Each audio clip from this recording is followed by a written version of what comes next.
So full disclosure, for me, I wasn't able to tune into the Rays game, but I was kind of like wanted to check in on them, and I saw where Junior Caminero had not one, not two, but 3 home runs, and that wasn't even the lead story. Nope. So ESPN cuts in. We're in the 9th inning. Craig Kimbrell's on the mound. There's 1 out in the 9th, and they're 2 outs away from a no-no. And I'm thinking, okay, there's a lot of baseball history there, but there's no way that there's been a game where a team combined on a no-hitter and somebody also hit 3 home runs in the same game. And indeed, that hasn't even happened for 8 innings in a game, much less 9. But unfortunately, they gave up the no-no in a big way. Yeah, Craig Kimbrell walked a guy and then with 1 out gave up a 2-run home run. Oh, and it was a no-doubter too, by the way. It was. But it was great effort by Legumina, who started in the opener role. Ian Seymour, 6 2/3? Stud. Yeah, he did the bulk of the work. Yeah. 1 walk. Had 90 pitches, though, which was more than he had pitched all year. I know some wanted him to stay in for the 9th. No. Yeah. He's pitching great. Like, he's at the most innings he's had all year. Like, you don't need to push it. You're up 13-0. You don't need to push it. And I know you and I kind of got a little debate. Listen, I'm gonna die on this hill. Okay, I'm gonna die on this hill because you're wrong, but you can die on it. Well, I know I may be wrong. I will grant you that I may be wrong. So you're saying, hey, they've got how many more games in this homestand? 3 more games in this homestand. Okay, so 3 more games in a homestand. Outcome not already decided. It's 13-0, right? Mm-hmm. Yeah, 13-0. But you need 3 outs. For a combined no-hitter, not a one pitcher no-hitter. But it'll be the only second no-hitter in Rays history. Garza the only one who's got one. Exactly. So, look, I understand that, the result is not in question, okay? But they've been playing baseball for a long time. And you have something to do that would unquestionably, and it may be anyway, the greatest single game performance in Rays history. You need 3 outs. You've got guys down there that could get 3 outs in 12 pitches. I know you got to get them up. I know you got to warm them up. And maybe you don't want to use your A bullpen in a 13-0 margin, but I'd be damned if I wouldn't go for it, man. Like, seriously, what if I get 3 outs in 12 pitches? But Brian Baker pitched last night. He did. So if he pitches tonight, then he's definitely out tomorrow. Game 1. Okay, is there somebody, and I'll give you Baker. I will spot you Baker. Is there somebody between Craig Kimbrell and Baker that I could put in there that I feel better about? I mean, you want to go Clevenger, but he pitched How about yesterday Kelly? too, I believe. Didn't he pitch yesterday as well too? I don't know. I need 12 pitches, man. Well, you're assuming that you can. I know. I'm assuming. Do it in 12. I'm definitely willing to take that chance. No, you're going to your. He's got to go bullpen. 3 hitters. I mean, I know that. You're going to your B bullpen because you're up 13-0, and you've got 84 games left this season. You guys that managed for the whole season kill me. And you've got 3 games left in this homestand. This is the 7th straight game, and 3 days left. Capture the moment. Yeah, Kelly, Clevenger, Baker all pitched on Wednesday night. Who's my next guy before I get to Kimbrell? He was the next guy, right? Salser pitched that night too. So, and you already used Legumina because he started. Yeah. I mean, they called up Michael Grove because they put Matz on the IL. All right. I mean, a no-hitter would have been cool, and it's a shame that would have been amazing. Yeah, well, can you imagine this? I mean, if you have a collective no-hitter and a guy that hit 3 bombs in the same game, goodness gracious. Baseball history. But you made history. It was the first time that you had a no-hitter through 8 innings and had 3 home runs in a game. It's already history. You're right. Sure. I don't know. I felt robbed. And you know what? Bad on robbed Kimbrell. And you didn't even watch the game. Well, but I did know, but I tried. See, I found out they had a no-hitter in about the 7th or 8th, before the 8th I know. inning. I was going to text you about, I think it was after 6, maybe. Are you that guy that thinks you're going to jinx something if you tell somebody? No, I don't, but I think, that you might have thought I would, so. I'm fine with you jinxing it. I'm not fine with me jinxing it. Like I think I may have jinxed it by tuning in. Although I will tell a story. This is, I don't know, 25 years ago, 26 maybe. I don't remember the year. So me and a buddy worked at the radio station, went down to watch the Reds game. Reds were playing. They were playing that night, so we're watching the game. We're just up in the upper deck, drinking beers, watching the game. And great, this is a sports guy, okay, not just with just whatever. Like he's a sport. He's actually legit a sports talk host. Oh, okay. So he's way into it. So, like me or Tom Jones. Yeah. So we're sitting there, just up in the upper deck drinking. It's about the 7th inning. It may have been. I think it was 7th. He's like, "Hey man, let's take off. Let's just go. We'll go up to Mount Adams, go to the bar." I'm like, "No, I want to stay and watch." He's like, "Oh, come on, man. Let's go." It was like 2-0 or something. He's like, 2-0. Let's go. We'll catch the end of the game at the bar. I'm like, "No, dude, I want to stay." And he keeps going. He's like, "Come on, let's just go." I said, "No, I want to stay." And he's like, "What are you talking about?" I'm like, "Dude, I want to stay." And normally you wouldn't tell him. Normally we just leave it. And finally, I'm like, "Would you look at the damn scoreboard?" He's like, "Yeah, it's like 2-0." I'm like, "Look at the next column over. Look at the H column." I go, "Look at the next column." He goes, "Oh." He goes, "Randy Johnson's got a no-hitter." I'm like, "Yes." like seriously, the next batter he gave it up. We're like, "Okay, now we can go." As long as you weren't the guy to say it, right? Right. I'm sitting there. I'm like, "Dude, you're like a sports talker. How did you not know?" Okay, so now you worked in a lot of press boxes and a lot of great announcers, right? Skip Gary and all those guys. So I'm sure you've been there when some team took a no-hitter in the 7th or the 8th inning.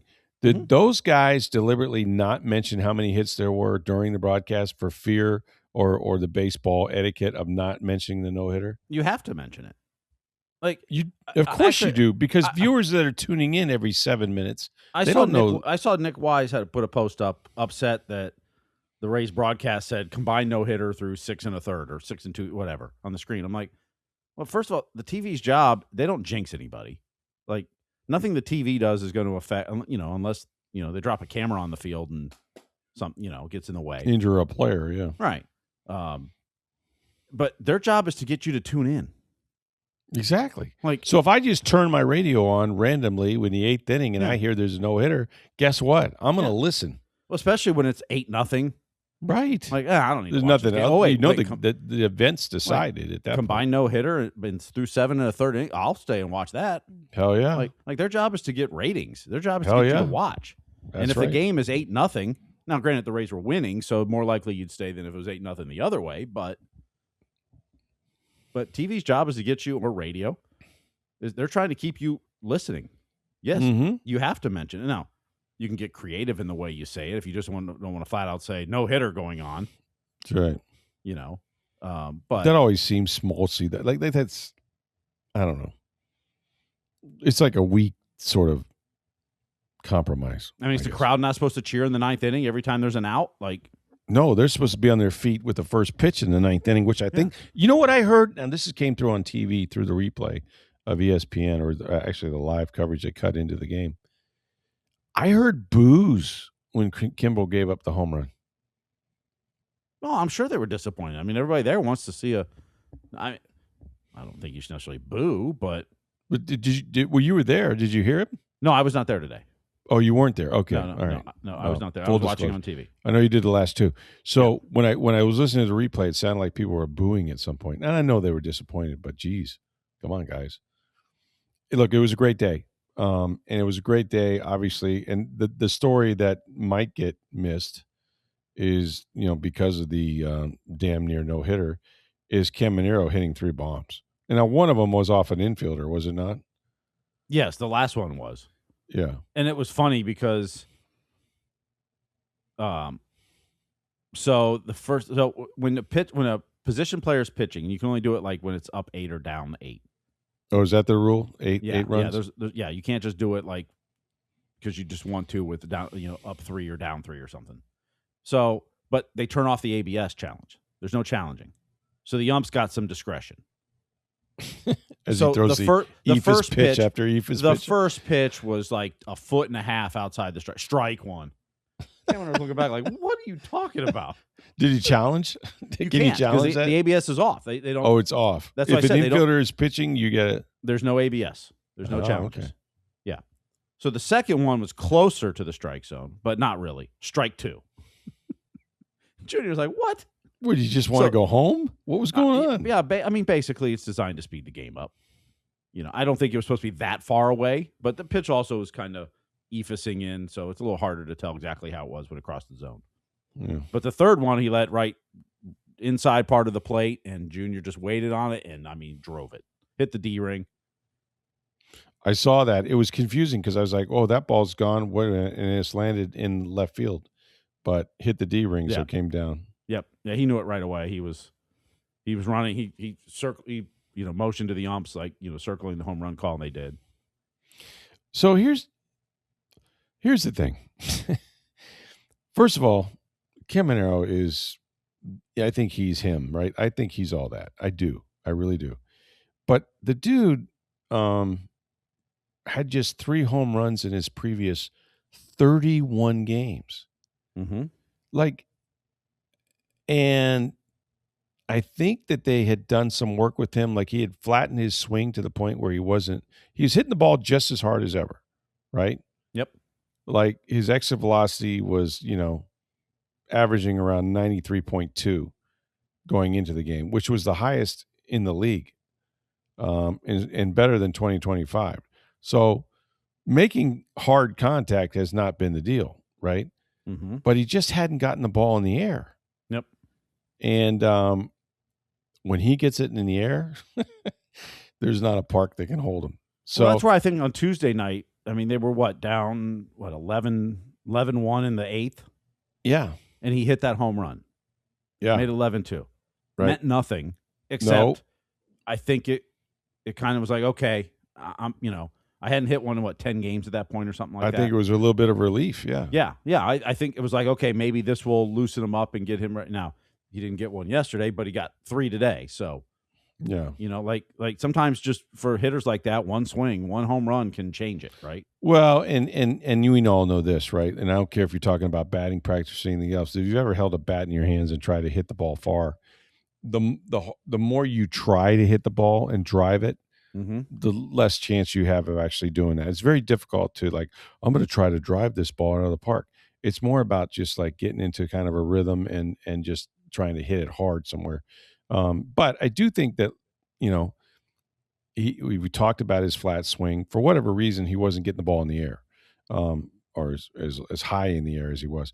Now, the thing about Caminero is he's so strong that he can be fooled on a pitch, in this case, a 48-mile-per-hour pitch, and be way out in front. But he has such great leverage and such extension. Like, the extension of his swing, he may not hit it in the barrel, but man, does he get a lift on the ball and has just extraordinary power. So, a night like that, I mean, I think the guy's capable of hitting 50 home runs every year. I just do. I think he's that quality of a hitter. And it was good to see them hit some home runs, because that's not what they have. They've not been a team that has been able to drive the ball consistently out of the park. Requires them to get a lot of guys on, get them over, get them in. And, consequently, you're playing a lot of close games. The pitching has been exemplary, mm-hmm. So, but I would also be very encouraged by Seymour. Like, I wasn't high on him early in the year. He struggled quite a bit, but that was a pretty good performance. Now, I don't know how good Kansas City is, but he had a hell of a day. I don't care. I mean, you're a reliever major who league struggled team at times, and you went sixth and what, a third, or was it 6 2/3? 6 2/3 with one walk and 7 strikeouts. That's extraordinary. Yeah, I don't care. They're a big league team. They're a major league club. Every guy's a major league player. Yep. That's now. The next time he's out, he needs to continue gotta back it up. But yeah, but no, that was really good to see. Yeah. So they split this series. Is that right? Yep. So now they're 4-3 on the homestand. They got 3 against the Diamondbacks starting tonight. All right. So well, take all 3 and you go that 7-3 homestand. That's what you need. But even if you just take 2 or 3, 6-4 isn't 6 what you and 4, wanted. I'll take 7-3. But the way you started, I'll take 6-4 on this. Yeah, that's true. That's true. They got off to a rocky start. They go 7-3. That'd be impressive. But yeah. So good for the Rays. Great for Caminero. Junior Caminero named a finalist for the All-Star starting spot at third base with Okamoto.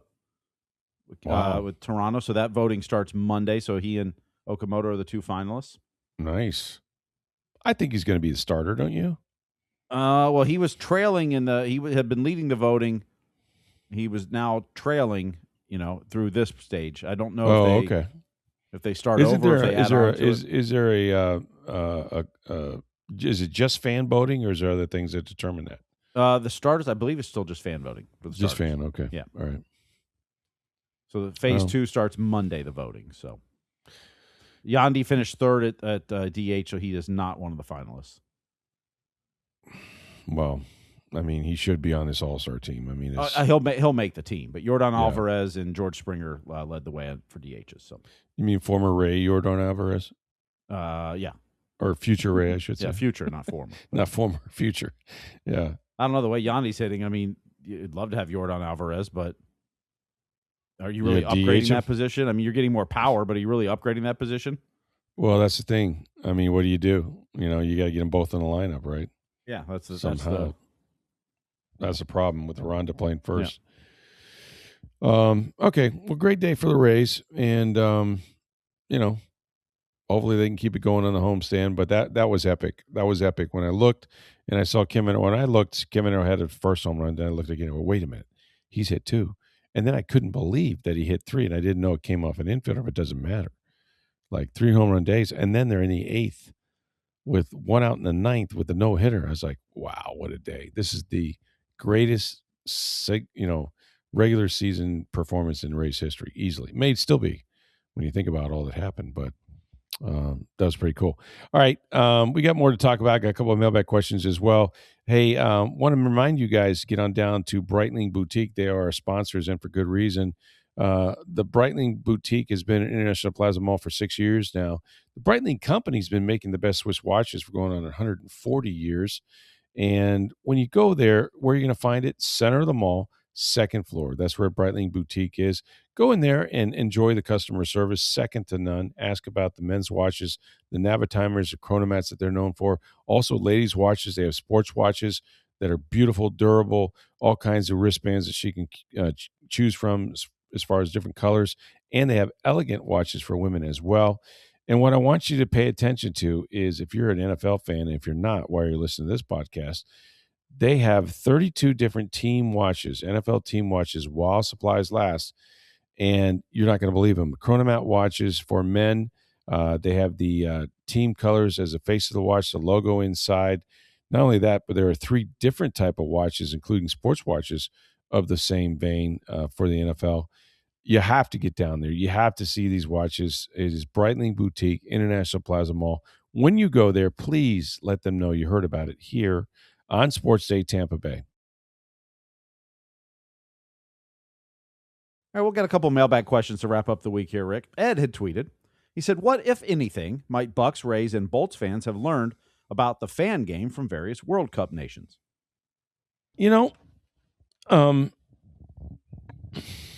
That's a great question, first of all. And the answer is I don't know, because I believe that anything that includes nationalism, right? You're rooting for your country, not just stars, although there are plenty of stars in the World Cup. I think it's separate and above from anything domestically, like Major League Baseball or hockey or basketball. We've seen this, right? With the World Baseball Classic, we've seen it when they did the hockey. What was the name Four they Nations. called that? The Four Nations tournament. And certainly the World Cup is, internationally. Yeah, you see it with the Olympics too. And you see it with the Olympics, absolutely, which is a great, the dream team, and, back in the day with Michael Jordan and all those guys. So there's really nothing domestically that can compare to that. I mean, you see these fan bases come over from all these countries and just take over cities like Boston and the various places that all these teams have played, and you can't replicate that even on a small scale. Now, are these teams here for 162 games or 84 games or no? I mean, it's 3 games in the first round, and then the knockout round, and then you're done.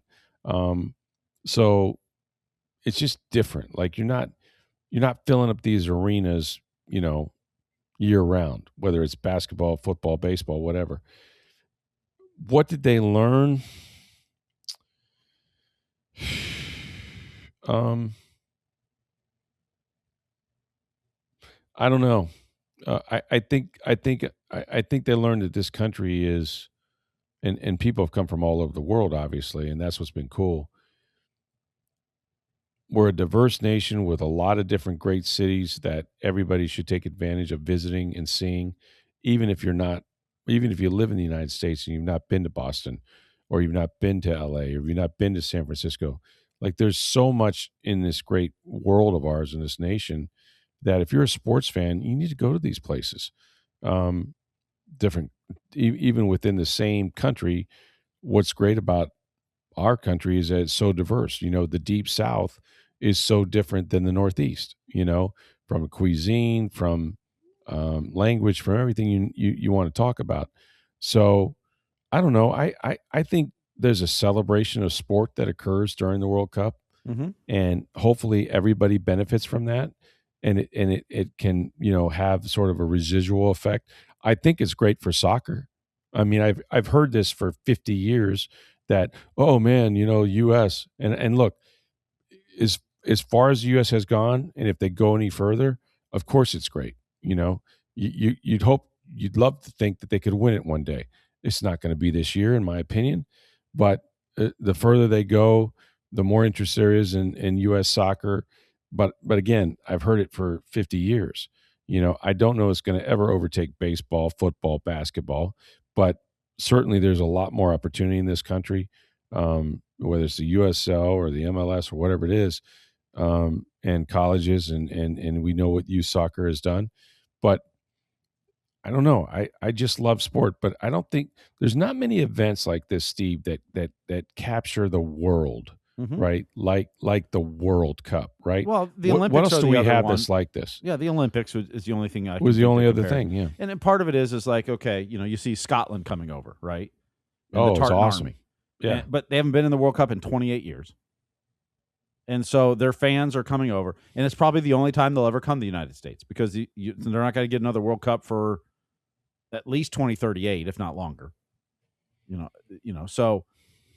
It's a once in a lifetime experience, basically. Not, you can follow your team every World Cup, but it goes to different countries all the time. So it's absolutely, it's not like the Lightning taking on the Bruins and you go up to Boston. You can do that every year, several times during the regular season and the playoffs if you play them, etc. Or the Rays going to, New York to take the Yankees on, whatever. It's, you can do that every season. You see that every season, right? You play the World Cup. You don't see right now as we're recording this. Japan and Sweden just played a 1-1 tie. How often do those countries play? Mm-hmm. They don't. Maybe occasionally in a friendly leading up to something, but they're halfway across the world. Yeah. So it's such a unique experience, and it's every 4 years. I love it. And the fans have been great in discovering America and finding Buc-ee's and biscuits and gravy and barbecue and Costco and they're like, wait a minute, you guys have a lot of stuff. And the portions, they're like, you get all this free refills. Like, they're shocked at free refills. They're like, what do you mean? What do you mean free refills? Yeah. What do you mean the chips and salsa are at our table before we've even ordered anything? What? We are the land of abundance, and we don't appreciate it. We really don't. We seriously don't. Kansas City, have you seen what's interesting is how the towns have been taken over by these teams. Mm-hmm. Oh, it's fantastic. Yeah. So we're getting ready to watch, as we do this podcast, full disclosure, Turkey A, which in my day used to be Turkey, now playing the United States. Yes. So remember, at Thanksgiving, you're now eating Turkey A. Yeah. Well, I usually come with a Turkey A and a Turkey B, and of course, Turkey A doesn't work out very well, so... Yeah, I have a couple of them. But, it's been great. I would love to see them, when they get into the knockout rounds, win a couple they're playing games. Bosnia and Herzegovina. So saw that, yeah. That's the first matchup. The second one is pretty doable, too. I think they can get to Spain in the quarterfinals. I think that's... I'm grateful for is that as a writer, I wouldn't have to write Bosnia/Herzegovina every time. That would be tough. Mm-hmm. Yes. BIH. Control. The Yeah, right. Abbreviation. Control paste. Something like that. It's been fun. Look, it's and you learn a lot about these nations that maybe you didn't. This is a question I get all the time. What country is that in? What continent is that in? Yep. Like, where is the teaching Ivory geography Coast to anyway? my kids, so. Yeah, right. It's a great opportunity to try to tell people where it's at. Yeah. But no, I don't think there's anything. I mean, what can they learn? That this country is as crazy about sports as any in the world, right? And even though football or soccer, as we know it, is maybe not our number one passion, it's still a knockout for the World Cup. It's unlike anything we get to host. Mm-hmm. And if you don't believe me, try to buy a ticket somewhere. See what they're going for. They're not cheap. Oh my gosh, it's incredible. And I know so many people that want to go and get tickets, and they just either they can't afford it, or they just can't find them. I know friends that paid a fortune for them. I'm like, ooh. Yeah, I know. I right? want to, but like, no. Once in a lifetime, but it's once in a lifetime. I'm hoping 2038 is back here. Right. Then your sons can buy you a ticket. There you go. Yeah, there you go. There you go. All right. Well, Greg had tweeted us, and of course, the Bucks hired their new radio play-by-play guy this week. Mm-hmm. He says several broadcasters have unique phrases that are synonymous with them. Whoa, Nelly, oh my, and you're looking live are just a few of them. What broadcaster made a call or phrase that you still remember fondly from your youth? I didn't give a lot of thought to this question, and this will be reflected in the answer. And there's so many of them, right? Mm-hmm. So many great announcers, and you worked with a bunch of them that I thought were great as well. There's been certain. I'm sorry. I always love, I grew up in Ohio, so you always waited for Marty Brenneman to say, and this one belongs to the Reds. And this one belongs to the Reds, yeah. Yep, that's how he ended every win, and he always called the ninth inning. Right. So unless it went to extras, then Joe Nuxall occasionally would call the end of the game. And is he talking about, is this question specifically about end of game? No, he just said just phrases. Anytime. I mean, you're looking live was one he mentioned, which was Brent Musburger. Yeah. Whoa, Nelly. Right. It's hard to be. First of all, Keith Jackson is an icon to me. Oh, that voice. That's the voice of college football to me. So I go in 1995. Boy, people love it when I do this. I went in 1995. I spent 10 days in Ohio during the fall. Mm-hmm. Okay. Here was my assignment. I started in Columbus for Notre Dame, Ohio State. They had not played in 100 years. Yep. True story. And this is the Ohio State team with Joey Galloway, right? Remember how great they were? I do. The running the running back played for Eddie Tennessee. George. Eddie George is the running back. He won the Heisman that year in 95. Yeah. I mean, unprecedented Ohio State team in terms of its talent, soup to nuts, just great. Notre Dame was good as well. And Keith Jackson forever in my youth had been the voice of college football, right? And I'm lucky enough to start there.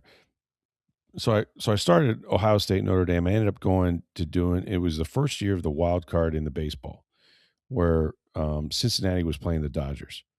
So I went from Ohio State to Cincinnati, and then down to Cleveland, who was playing somebody in the wild card for the Indians. So, and I was going back and forth between Cincinnati, past Columbus, go back to Cleveland. Like, it was unbelievable. So 10 days in Ohio. But the greatest thrill was I hear the voice before I see him, right? What do we got here? Hot dogs? What do we got? We got a buffet? What do we got? Like, and I was mesmerized. I was like, because I've always done, I tell you, and he wrecked them down. He really wrecked them down. And he fumbled Nelly, right? So, whoa, Nelly, it goes a long way with me. It's tough to ever top that. It really is, because, and if you remember, he used to do the game with who was the old Bob Greasy? no, well, before Bob. that. Before that, it was the Arkansas AD, I think it was Frank Broyles. Yes. So it was Frank Broyles and Keith Jackson. Oh, I tell you, Frank, he really wrecked them down. Oh, boy. And then Frank Broyles would end up with Keith, he's a senior from Georgia, Knoxville, Culpeper. It's just like those two guys. I mean, it was so recognizable. And then after that, it was Bob Greasy. I remember he called Brian Greasy's last game in the Rose Bowl at Michigan. Mm-hmm. And Greasy was the MVP. You remember that, right? Won the national championship, 97. Won the national title. Or January MVP. 1st, 98, but yeah. And so Greasy is there, and he's in the booth with Bob, and Brian is the MVP. He goes, oh, I'll tell you, partner, MVP is Brian Greasy. And he looks at him, he goes, let it go, big guy. Just let him roll. Bob has got tears coming down his eyes.